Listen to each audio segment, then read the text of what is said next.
Hello, welcome to section 2.1, using inductive reasonings to make conjectures. This is the beginning of chapter 2. So if we look at patterns, January, March, May, we see here that we skip a month in between every one. January, February, March, April, May, June. So July would be the next one actually in that pattern. If we look here, 7, 14, 21, 28, we add 7 each time. So therefore the next one is 35. Here, a single vertex is on the top, on the left, on the bottom. So we are rotating that figure counterclockwise, and we will end up there. So inductive reasoning is when several examples form a pattern and you assume the pattern will continue. You are applying inductive reasoning.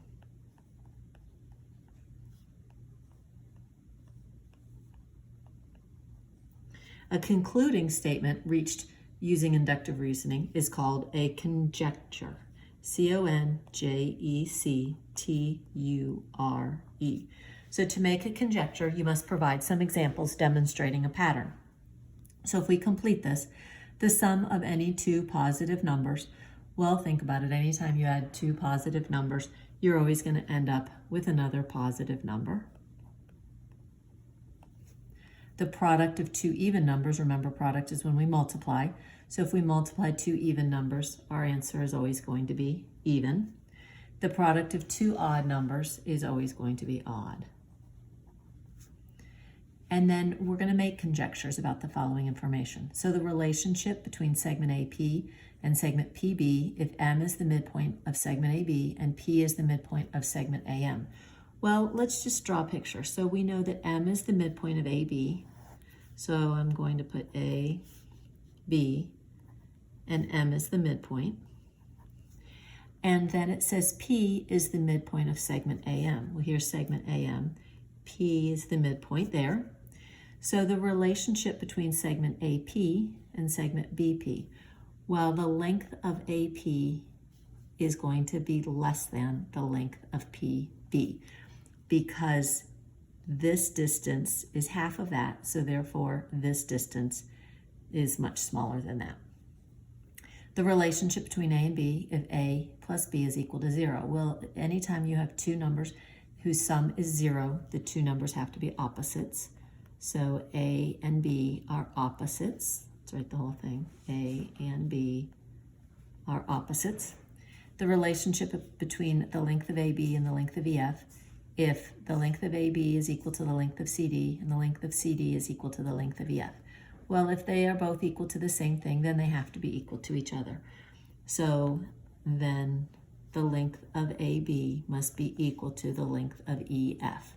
We will learn later in this unit that we applied the transitive property. That's going to come later in the unit, but just to get you thinking about different words. So then a counterexample, to show that a conjecture is true for all cases, you must prove it. And we will talk about how to prove things later in this unit, so that won't be today. It only takes one false example to prove that the conjecture is not true. A false example is called a counterexample.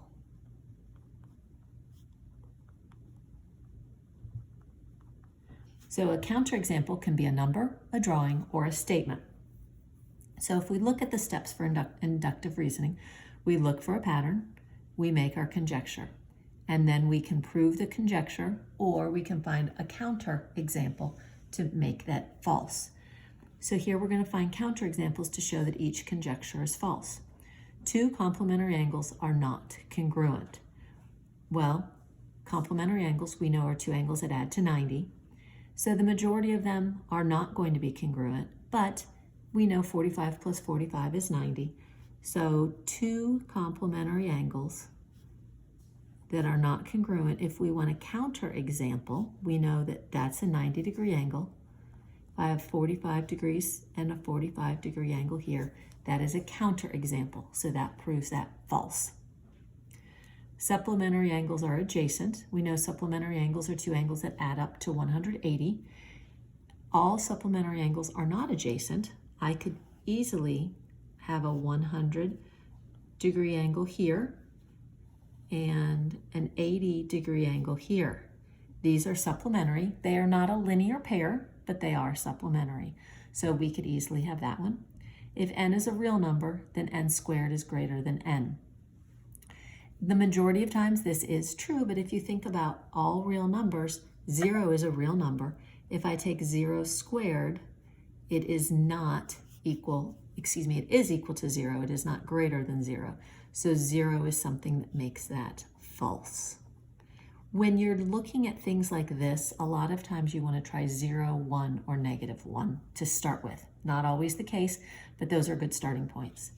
If the length of JK is equal to the length of KL, then K must be the midpoint. Well, a lot of times that sounds right? If you think about it, if K, well, let's just make that a point. If we have JL, K is the midpoint. That would prove this true. This is not a counterexample. Our counterexample, is there ever a time where we could have two things equal that's not a straight line? Yeah, an angle. So we could have J, K, L. If these two are congruent, to make them congruent, we need to make L a little further down here. So these two are congruent, and K is not the midpoint. K is the vertex of that angle. So this is your counterexample. Here is what I said earlier. Examples that support a conjecture is not enough evidence to say the conjecture always work.